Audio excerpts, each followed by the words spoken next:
लिया, मतलब अपवर्ग को पा लिया। कौन था वह? यह चोर। एक चोर जिसका काम है लोगों के घर में जाकर चोरी करना और अपनी आजीविका का निर्वहन करना। तो घटना है, दो व्यक्ति थे, एक का नाम था धनवंतरी और एक का नाम था विश्वलोमा। ये दोनों के दोनों जैन कुल में जन्म लिया और जिनेन्द्र भगवान की भक्ति करते हुए दोनों ने अंत में समाधि मरण करते हुए देव पर्याय को प्राप्त किया। और जब देव पर्याय में गए, वहां जाकर उन्होंने अपना अवधि ज्ञान लगाया कि हम स्वर्ग में किस कारण से आए। क्यों? नर्क भी जा सकते थे, तिरिंच गति में भी जा सकते थे, या हो सकता है मिथ्यात्व के उदय से, यदि मिथ्यात्व का उदय हो जाता तो मिथ्या दृष्टि जीव भी बन जाते, या कुबूर भूमि में जाके जन्म ले लेते। नहीं हो पाया, दोनों जाके स्वर्ग में देव बने। क्यों? क्योंकि इस पर्याय में उन्होंने सच्चे देव गुरु शास्त्र की भक्ति की, उनकी वंदना की, जो उन्होंने बताया वैसा किया। दोनों के दोनों स्वर्ग में जाकर देव बने। एक का नाम हुआ अमित प्रभु, एक का नाम हुआ विद्युत प्रभु। अब जब दोनों जाके स्वर्ग में देव बने तो स्वर्ग की बहुत अच्छी व्यवस्था है। जो लोग स्वाध्याय करते हैं बता दें, बीच में स्वाध्याय भी चलता जाएगा। जो जीव यहाँ से आयु पूर्ण कर और देव गति की या देव आयु का बंध करता है और ऊपर स्वर्गों में जाके जन्म लेता है, उसका जन्म उपपाद सैया पे होता है। और उपपाद सैया पे जैसे जन्म होता है, उसकी आयु जन्म से ही 16 वर्ष के युवा के समान हो जाती है। जितना 16 साल का आपका बच्चा होगा ना, इतनी बड़ी शरीर की अवगाहना उस वर्ग के हिसाब से लेके वो जन्म लेगा। उसको देख के कोई बोल नहीं सकता कि अभी का जन्मा बालक है। उसके शरीर की व्यवस्था ऐसी होती है। दोनों के दोनों अभिप्रभ और विद्युत दोनों देव स्वर्ग में जाके जन्म लिया और वहां से दोनों ने अपनी शक्ति का परीक्षण करने का भाव बनाया। चलो हम दोनों देख लें दोनों में कितनी शक्ति है। कैसे करें? एक देव दूसरे देव से शक्ति का परीक्षण तो कर ही नहीं सकता। तो उन्होंने चुना सुजालपुर के नगरों को। यहाँ रहने वाले जैन श्रावक है ना, चलो सुजालपुर में रहने वाले सम्यक दृष्टि जीवों की पहचान कर ले। कितने सम्यक दृष्टि, कितने मिथ्या दृष्टि, कोई भी हो सकता है, पुरुष हो महिला हो, किसी भी वर्ग का। तो यहाँ पर आए और आकर उन्होंने सबसे पहले एक मुनिराज जो कि घंघोर जंगल में साधना कर रहे थे, उन पर पूरी रात बहुत उपसर्ग किया दोनों देवों ने। लेकिन मुनिराज तो डरे नहीं। अब क्या करें? सुबह हुई, दोनों ने दिगंबर मुनिराज के चरणों में क्षमा याचना करते हुए उनके चरणों में, भगवान आप हमें क्षमा करें, हम तो अपनी शक्ति का परीक्षण करने आए थे, लेकिन आप तो हमसे ज्यादा शक्तिशाली निकले। हमारे तो क्षण करने के बावजूद भी आप अपने ध्यान से टिके नहीं। धन्य धन्य धन्य मुनिराज कहते कहते दोनों अन्यत्र चले गए। अगला दिन उन्होंने फिर अपनी शक्ति का परीक्षण करने का भाव बनाया। तो उन्होंने जब शक्ति का परीक्षण करने निकले, देव के विमान के माध्यम से जा रहे थे, उन्होंने देखा कि एक व्यक्ति शमशान घाट में साधना कर रहा है। व्यक्ति कैसे? किसी का मंडल तो आसपास है नहीं। समझ गए ये कोई श्रावक है। क्यों? बाजू में कपड़े रखे थे, कपड़े रखे थे। दिन था चतुर्दशी का। और सेठ जी का नाम था ना, कौन सा सेठ? जिद्दत्त सेठ। जिद्दत्त सेठ जो प्रत्येक चतुर्दशी को शमशान घाट में जाकर दिगंबर अवस्था में पूरी रात्रि ध्यान लगा के। ऐसे जिन सेठ को जीत के उन्होंने उनके ऊपर उपचार करने का पूरा भरकस प्रयास किया। एक मुनिराज, आज एक श्रावक, सोचो श्रावक भी क्या कर सकता है। कह रहे ना, जब शक्ति तब कीड़े, जितनी शक्ति उतना करो। वो जिंदर सेठ पूरी रात खड़े रहे, एक क्षण भी डिगे नहीं। दोनों देवों ने भरकस प्रयास किया खूब उपचार करने का, नहीं डिगे। सुबह उन्होंने फिर वही कल मुनिराज के दर्शन, आज एक उत्कृष्ट श्रावक के दर्शन, एक सदगृहस्थ के दर्शन। कितना अच्छा कार्य किया उन जिंदर सेठ ने। उसमें से जो विद्युत देव था, उसने उस सेठ के चरणों में नमस्कार किया, उससे क्षमा मांगी और उससे खुश होकर उसको आकाशगामिनी विद्या दे दी। सेठ जी, आपकी साधना से खुश होकर मैं आपके लिए आकाशगामिनी विद्या दे रहा हूँ। मतलब इस विद्या के माध्यम से आप आकाश में जहां चाहो वहां तक जा सकते हो, क्षण मात्र में। सेठ जी को मिल गई। अब सेठ जी तो खुश। क्यों खुश? क्योंकि ये बनिया पैसा और समय खर्च करके शिखर जी जाते, गिरनार जाते और कहीं कहीं जाते, लोग तो बेचारे जामनेर तक नहीं आ पाते, है ना। मुनिराज थे ना 15 दिन पहले जामनेर में, ज्यादातर लोग तो बेचारे 8-10 आ गए, अच्छे लोग, समय दृष्टि लोग 8-10 लोग आ गए, बाकी बेचारे लोग तो आ ही नहीं पाए, है ना। तो वो सेठ, उसकी तपस्या का इतना प्रभाव पड़ा कि विद्युत देव ने उसको आकाशगामिनी विद्या दी। और सेठ ने उसका क्या उपयोग किया कि सेठ हर अष्टमी चतुर्दशी को अकृत्रिम जिन विद्यालयों की दर्शन करने जाने लगा। मतलब नंदीश्वर जिनालय, नंदीश्वर दीप का, जिसको 8वां दीप कहा जाता है, यहाँ से लाखों करोड़ों योजन दूर है, वहां जाकर वो अकृत्रिम जिन विद्यालयों की दर्शन करके आने लगा। अब उसका एक क्रम चलता रहा। तो सेठ जी के घर में उनका एक नौकर था। समझे ना, असली सेठ जी के घर में एक नौकर था, उसका नाम था सोमदत्त। सोमदत्त नाम का नौकर। अब वो देख रहा कि मेरे सेठ जी हर अष्टमी चतुर्दशी को गायब हो जाते कहाँ है। अब सेठ जी तो सरल स्वभावी, क्यों, जो भगवान का भक्त होगा, गुरु का भक्त होगा, बहुत सरल भक्त परिणामी होता है। जैसे बच्चा, आप उससे लाल झूठ बुलवाने का प्रयास करो, लेकिन उसने जो देखा है वही बोलेगा अंदर से। हम प्रश्न मंच करते थे आश्रम में, एक 4 साल की बच्ची बड़े कठिन कठिन प्रश्न का उत्तर दे दे, हमें पता है पक्का नकल मार देगी। हम पूछते, बेटा उत्तर माँ ने बताया? हाँ। वो नहीं बोलती थी नहीं नहीं, माँ उंगली करे, बोलना नहीं नहीं नहीं हाँ। तो ऐसा सरल स्वभावी, वो जिंदर जी बहुत सरल स्वभावी थे। सोमदत्त ने पूछा, सेठ जी आप हर अष्टमी चतुर्दशी को कहाँ गायब हो जाते हो? बोले, मैं तो प्रत्येक अष्टमी चतुर्दशी को अकृत्रिम जिन चैत्यालों की वंदना करने जाता हूँ। तो जो नौकर था सोमदत्त, सेठ जी मुझे भी विद्या दे दो। हाँ हाँ ले लो। सेठ जी दे दो, ले लो। मैंने कहा ना की है, तुम लोग तो ना भिखारी बन के आते हो ना भगवान के पास, महाराज के पास, महाराज जी रोगी हैं, महाराज जी दुकानदारी नहीं चल रही, गृहस्थी नहीं चल रही, हमारे मोड़े की शादी नहीं हो रही, हम रोगी हैं, कोई मंत्र दे दो। आते ना भिखारी बन के, भिखारी लोग मंत्र दे दो, मंत्र।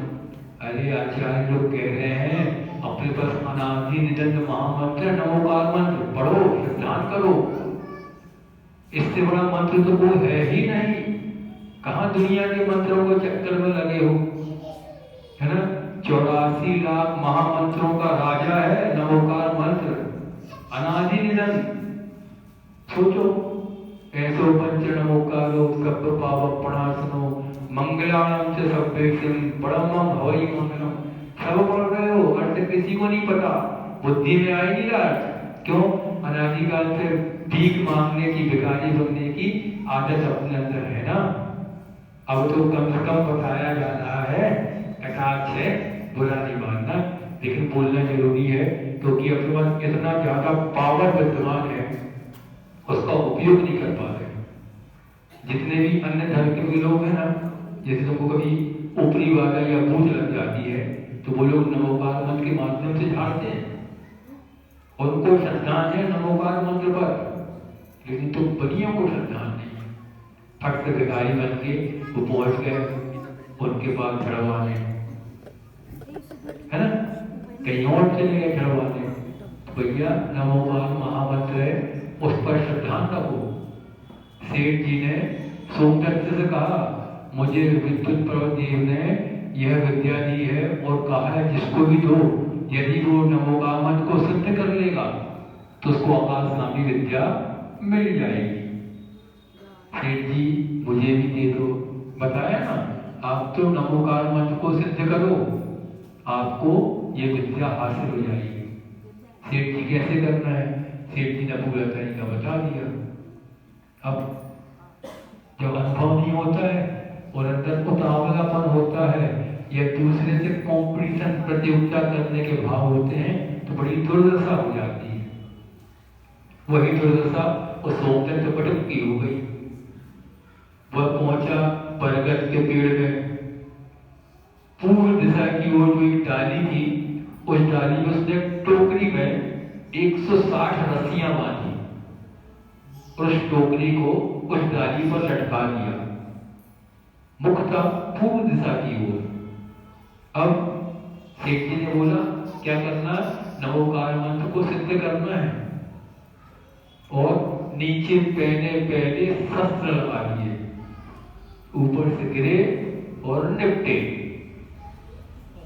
है ना।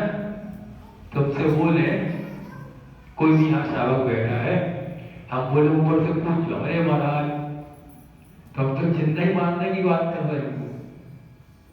हम बोल रहे हैं कूद जाओ, नहीं बोले कूद जाओ। हम तो बोले कोई परेशानी है, उपवास करो, व्रत करो, भगवान की भक्ति करो। हमने बोली कूद जाओ, बता रहे लेकिन महाराज शक्ति नहीं है, ये तो करिए आपको 10 बजे तक पानी पिए थे, महाराज शक्ति नहीं है। बता सकते महाराज ने, रात में पानी पीने से खून पीने का दोष लगता है। कान खोल के सुन लो, दूसरी बार बता दे रहे हैं। भोजन करने से मांस भक्षण के बराबर दोष लगता है। लेकिन वो जिंदत सेठ का नौकर सोमदत्त, सेठ जी ने कहा है कुछ तो होगा। पहले पहले शस्त्रों को नीचे खड़ा किया, पेड़ की डाली, पेड़ से चढ़ के डाली के माध्यम से उस टोकरी में उतर गया। एक बार नमोकार पढ़ा, एक तुक्की काटी, फट से नीचे देखा, टोकरी नीचे जा रही नहीं जा रही। दूसरी बार एक काटी, फिर नीचे देखा, जा रही नहीं जा रही। लेकिन वह सोमदत्त भी एक नियम के साथ बैठा था। क्या नियम, कि मैं 2 दिन तक यहाँ से हिलूंगा, मतलब बेला का नियम लेकर, बेला मतलब 2 उपवास का नियम लेकर उस टोकरी पर बैठा। यहाँ भाई साहब विद्या सिद्ध करने बैठे हैं, वहां से दूसरे भाई साहब आ रहे हैं। कौन? चोर महाशय। कहां से आ रहे चोर महाशय? कनक प्रभु राजा की कनका रानी के गले का 9 हट्टा था, क्या बोलते, 9 लगा हार चुरा कर। क्यों? क्योंकि जिस वेश्या के पास जाते थे, वेश्या ने रानी की गले को देख लिया, और देख लिया तो मुझे चाहिए, अब रानी की चीज आसानी से तो मिलने वाली नहीं है। तो महाशय चोरी करने गए थे, चोरी करने गए और चोरी करके लौट गए थे। अंगरक्षकों ने, सिपाहियों ने देख लिया, भाई साहब आगे आगे, अंगरक्षक सिपाही पीछे पीछे। मरता क्या ना करता, उसने हार रास्ते में फेंका और भाग के आ गए कि सोमदत्त की शरण में। यहाँ सोमदत्त क्या कर रहे हैं? सोमदत्त एक बार नमोकार मंत्र पढ़ रहे हैं, एक तुक्की काट रहे हैं, नीचे देख रहे हैं, कहीं मैं मर तो नहीं जाऊंगा। कहा कहीं मैं मर तो नहीं जाऊंगा, मन में शंका चल रही। वहां से अंजन चोर महाशय आए, उन्होंने देखा, मन में सोचा मरना तो वहां है, मरना तो यहाँ भी है। पकड़े गए तो राजा रानी सजा देंगे, और यहाँ हो गया तो काम हो जाएगा। भाई साहब पहुंच गए जिनदत्त के सेठ के नौकर सोमदत्त के पास। आप ये क्या कर रहे हो? तो पहले के लोग भले कपटी हो लेकिन सरल स्वभावी थे। मैं तो विद्या सिद्ध कर रहा हूं। कौन सी विद्या? आकाशगामिनी विद्या। क्या होता है इससे? इससे आकाश में चल सकते हैं। अच्छा, चोर ना एक नई चीज बन गई चोरी करने के लिए, है ना? अभी दौड़ लगा के जाते थे, छुप के आगे जाते थे। अब तो विद्या के माध्यम से जाएंगे, एक क्षण में राजा के महल में, एक क्षण में राजा के महल से और वैश्या के महल में। बस ठीक ठीक, मैं प्रयास कर सकता हूँ। हाँ करो। सोमदत्त उतरे, अंजन चोर चढ़े, और हाँ ध्यान रखना मंत्र पढ़ना है। कौन सा मंत्र? पंच नमस्कार मंत्र। बढ़िया लोग, वो अंजन चोर पंच नमस्कार मंत्र पे ध्यान कर रहा है, ऊपर चढ़ रहा है। बोला सुनाओ सुनाओ कौन सा मंत्र है? सोमदत्त सुना रहा है, नमो हरिहंताणम, नमो सिद्धाणम, नमो हरियाणम, नमो वज्रायाणम, नमो लोहे शब्द सारूणम। आप लोग बोलते हो नमो, बोलते हैं नमो, नमो नहीं नमो। नमो शब्द जो है ये श्वेतांबरों का बनाया हुआ है और संस्कृत का शब्द है। नमोकार मंत्र तो प्राकृत शब्द है। नमो, नमो नहीं नमो, हाँ राम, ठीक है? वो पढ़ रहा है नमो हरिहंताणम, नमो सिद्धाणम, वो सुना रहा, वो पढ़ रहा है। अब अंदर शक्ति कहेगी सैनिक आ रहे हैं, पकड़ लेंगे, जल्दी जल्दी चलो। ऊपर चढ़ते चढ़ते टोपी तक पहुंचते पहुंचते भूल गए। भाई साहब मंत्र भूल गए। नमो का मंत्र क्या दिया पता नहीं, क्या है क्या है क्या है, कोई बात नहीं। देखो निशंकित अंग क्या बोलता है? आड़म ताड़म कछु न जानम, सेठ वचन प्रमाणम। एक साथ पूरी 160 बची हुई टुटिया काटी और उसके लिए विद्या सिद्ध हो गई। कितनी बड़ी बात! एक जैन श्रावक जिसको पंच नमस्कार मंत्र का महत्व पता है, वो नहीं सिद्ध कर पा रहा, और एक चोर वो विद्या सिद्ध करके और सीधे सीधे अपने मार्ग को प्रशस्त कर रहा है। वो अभी लग गया जिनदत्त सेठ के पीछे। सेठ जी कहाँ जाते हैं? सेठ जी तो अकृत्रिम जिन विद्यालयों की दर्शन करने जाते हैं। चलो हम भी चल के देख लें। भाई साहब देखने गए, अकृत्रिम जिन विद्यालय ऐसे होते हैं, 500 योजन की प्रतिमाएं होती हैं, 500 धनुष की, 500 धनुष मतलब 3000 फीट, ऐसी सैकड़ों हजारों लाखों प्रतिमाएं, असंख्यात प्रतिमाएं। अपने आप को धन्य धन्य मानता है कि मुझे इस विद्या के माध्यम से इतनी ज्यादा प्रभावशाली अतिशयकारी जिन बिंबों के दर्शन करने का सौभाग्य प्राप्त हो गया। अब क्या करें? तो अब वो पहुंच गए एक चारण जारी मुनिराज के श्री चरणों में। वहां पहुंचे, अपनी पूरी निंदा गर्हा आलोचना की, उनसे प्रायश्चित मांगा, और हे ऋषिराज अब मुझे मेरी आत्मा का कल्याण करने का मार्ग बताइए। ऋषिधारी मुनिराज ने उस होनहार की भवितव्यता को देखते हुए वही उसको दीक्षित किया। अंजन चोर दीक्षित हो गए। सेठानी व्रत के भाव नहीं आ रहे, सेठों को तो प्रतिमा की बात कर दो तो दिन में चक्कर आ रहे, दिन में तारे दिख रहे। उस अंजन चोर ने वहां जाके क्या किया? जिन धर्म को अपना लिया और दीक्षित होकर मुनिराज हो गया, और इतनी कठोर तपस्या की कि उसी भाव में केवल ज्ञान प्राप्त करके और सिद्धालय में जाकर विराजमान होगा। बोलो अंजन चोर मोक्ष में विराजने से जबरदस्ती भगवान की। अंजन चोर अभी भी कह रहे हैं सुनो, लेकिन निशंकित अंग उसने जिनेन्द्र देव के द्वारा बताए हुए जिन दत्त सेठ ने जो नमोकार मंत्र बताया उस पर श्रद्धा किया, शंका नहीं की। सोमदत्त शंका करवाया, मर गया, एक टुकड़ी कट गई, ज्यादा कट गई, मर गया तो क्या होगा? नहीं, जो होगा तो होगा। ऐसे मरना चाहे ऐसे मरना नहीं। हमें तो जो जिनेन्द्र भक्त सेठ ने, जिन दत्त सेठ ने जो बताया है उसका पालन करना है। आराम ताराम कछु न जानम सेठ वचन प्रमाणम। बताओ, अवंजन चोर ज्यादा अच्छा है कि हम आप ज्यादा अच्छे? हम भी अपने आप को नहीं हैं।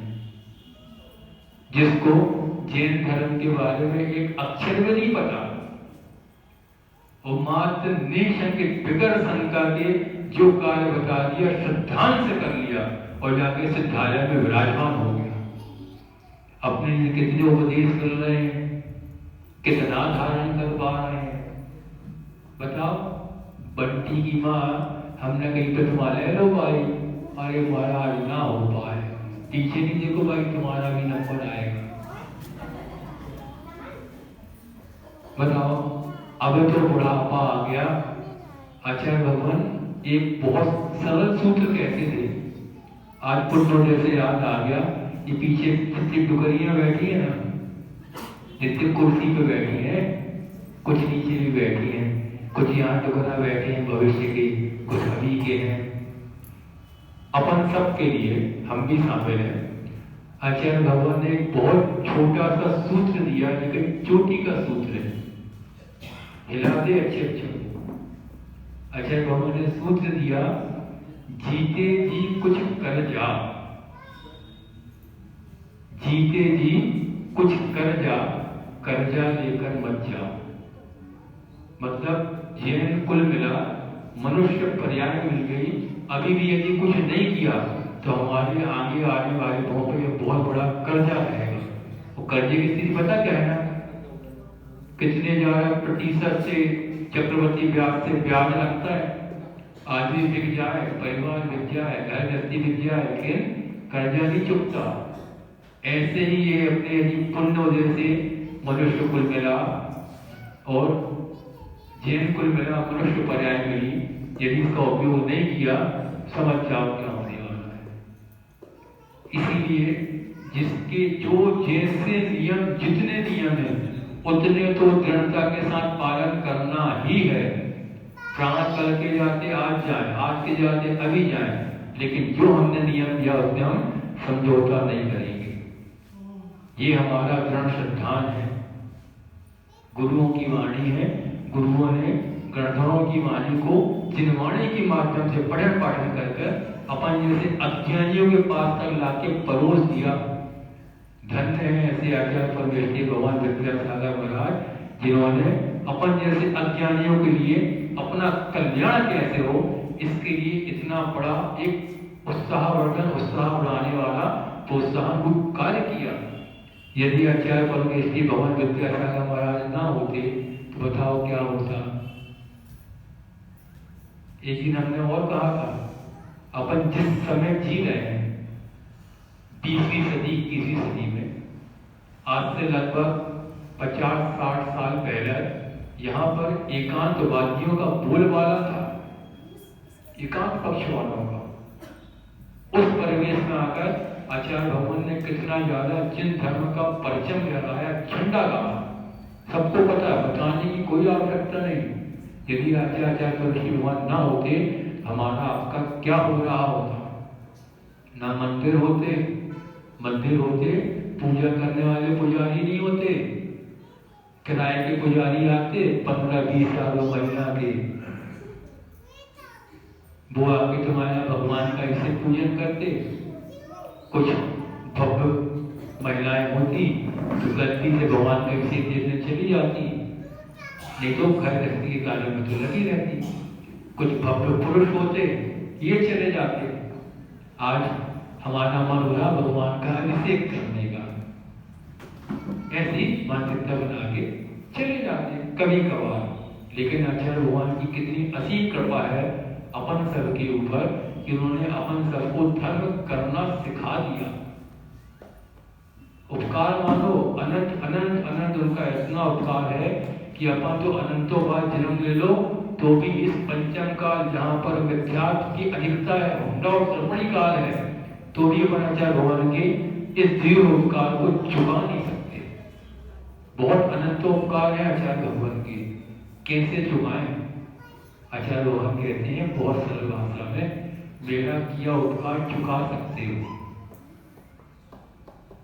है यहाँ पे बैठा कोई एक व्यक्ति जो आचार्य भगवान के उपकार को चुका सके? हम भी शामिल हैं, है कोई ऐसा? नहीं। लेकिन आचार्य प्रभु जी कितने सरल सहज भाषा में कह रहे हैं कि आप लोग मेरे किए उपकार को चुका सकते हो। आचार्य भगवान कैसे? बहुत सरल है, मेरे से पहले मोक्ष चले जाओ, मेरा उपकार चुक जाएगा। सोचो कितनी बड़ी बात, कितने कम शब्दों में आचार्य भगवान ने अपन लोग सामने दे दी। क्या चाहना है अपन से कि मेरे शिष्य, मेरे भक्त मेरे से पहले मोक्ष चले जाए। बहुत बड़ी बात है, लेकिन होगा तभी जब हम अपने सम्यक दर्शन को बिगर शंका के अनुसार जो आचार्य परमेश्वरी भगवान ने हमको सिखाया बताया है, हम उसका दृढ़ता से पालन करेंगे तो हमारा सम्यक दर्शन कहीं किसी समय जाकर पुष्ट हो पाएगा। नहीं तो जहाँ के तहाँ फंसे तो हैं और अनादिकाल तक और फंसे रहेंगे। सबका सम्यक दर्शन का प्रथम चरण जो निशन के अंग है वह अंजन चोर के जैसे शब्द ना, अंजन चोर, सेठ और सेठानी उद्योगपति जितने बैठे हैं, अंजन चोर की बात चल रही है। चोर शब्द याद रखना, उसने अपना कल्याण कर लिया, बाकी नहीं कर पा रहे। कब करोगे? अब तो जागो, जागो जागो यज्ञ प्राणी, गुरु जगाने आए, जाग जाओ। अभी भी सो रहे हो, ज्यादा समय नहीं है आपके यहाँ, गलत नहीं मत रहना, मजा ज्यादा समय तक रहेंगे, कम समय में जाग जाओ। चलो सबका सम्यक दर्शन दृढ़ हो, हमारी बहुत तीव्र भावना है। और हमारी क्या भावना? जो आचार्य भगवान की भावना थी वो आप लोग के सामने हमने परोस दी। आपकी भावना में हम भी शामिल हैं। क्यों? क्योंकि आचार्य भगवान कहते थे जो आपकी भावना वो मेरी भावना। ठीक है, मेरी भावना पढ़ लो, उसका अच्छे से पालन करो। चलो बहुत सरल प्रश्न दे रहे हैं, जिज्ञासा समाधान जिसको आप लोग बोलते हो, नहीं प्रश्न मंच।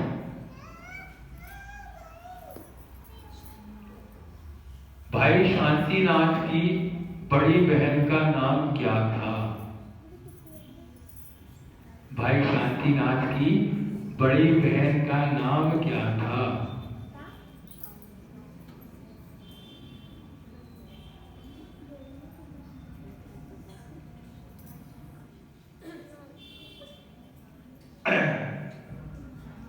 कौन सुनाए?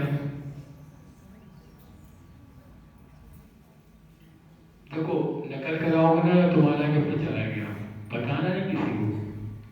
पता चला वो गलत बता रहा हो, तुम सही बता रहे, तुम्हारा चला जाएगा।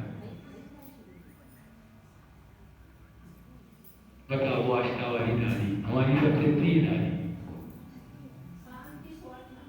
है।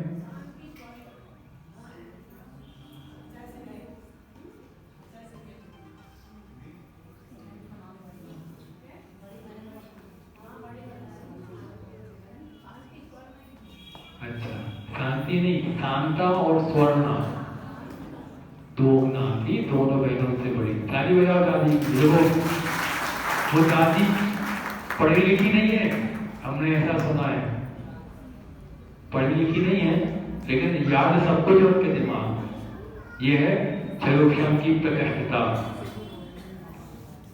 चलो इससे जुड़ा एक और सरल सवाल, बहुत सरल सवाल है।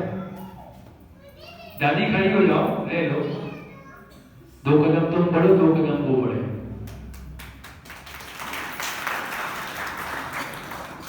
भाई शांतिनाथ के बहन की मां की सास का नाम क्या था?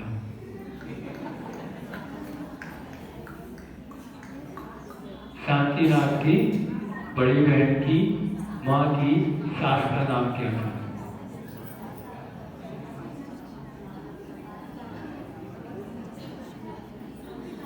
हमने कहा ना गूगल गूगल चालू करो, गूगल गुरु।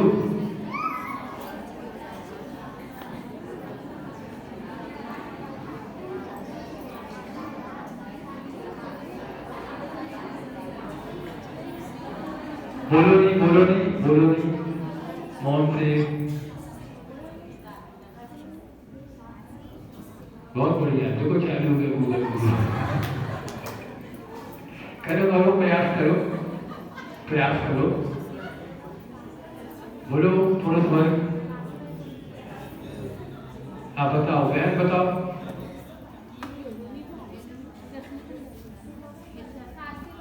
है काशी भाई, नहीं बताओ किसने बताया? किसने बताया? दीदी इसके सामने खड़ा मत हो दीदी। गूगल से सर्च किया। चलो ताली बजाओ। मतलब श्रीमती जी की सास का नाम था काशी भाई। हाँ, सरल प्रश्न है ये। आप लोग के लिए स्वाध्याय क्यों करा रहे हैं? यदि हम कुछ दिन यहाँ पे रहे तो आप लोग की जो रोज की प्रश्नोत्तरी चल रही ना, इसमें कुछ न कुछ सवाल जरूर आ जाएंगे। इसलिए बहुत सरल चीज बता रहे हैं आप लोगों को।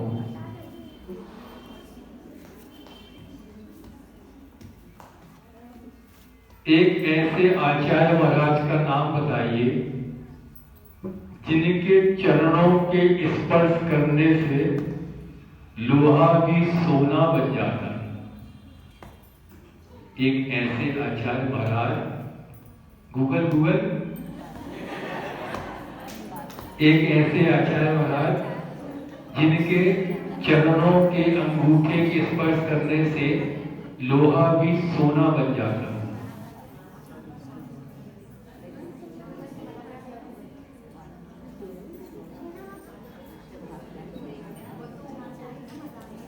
बताओ बताओ, ये साहब बताइए।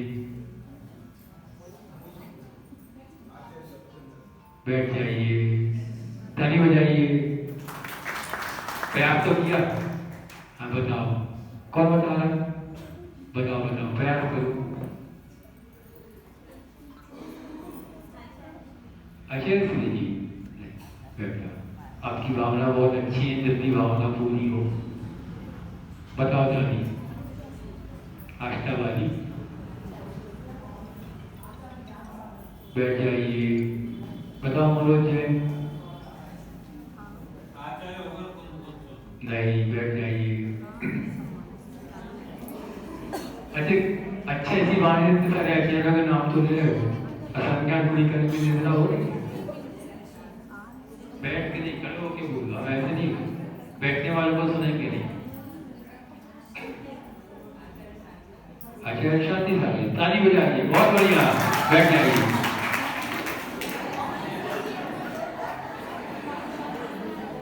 बोलो,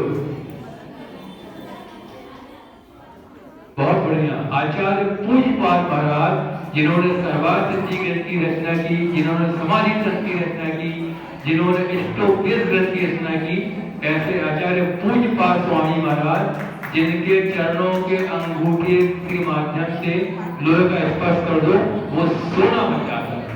दीदी के ताली बजाओ।